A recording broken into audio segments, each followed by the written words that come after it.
नामदेव पाटील, राहणार लोहारी बुद्रुक, तालुका पाचोरा, जिल्हा जळगाव. बिस्मिल्ला मल्टीपर्पज दत्त माध्यमिक हायस्कूल सन 2019 साली विजय नाना पाटील यांच्याकडनं ती हस्तांतरित झालेली आहे.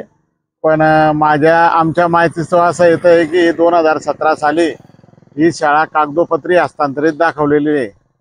आमच्या ग्रामपंचायतीने अल्पसंख्याक होण्यासाठी मंजूर होण्यासाठी माझी पत्नी सरपंच असल्यामुळे मी तिला विचारले असता तिने कुठलाही आपण त्यांना ठराव अल्पसंख्याक होणे कामी दिलेला नाही.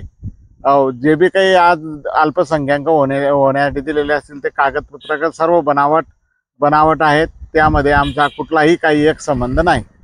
त्यांच्या त्या ठरावात लेटर पॅड वगैरे जोडलेले आहेत, चोरी गेला नाही ते खोटे आहेत सर्व. त्यांनी वरच्यावर बनवून घेतलेले असतील ते.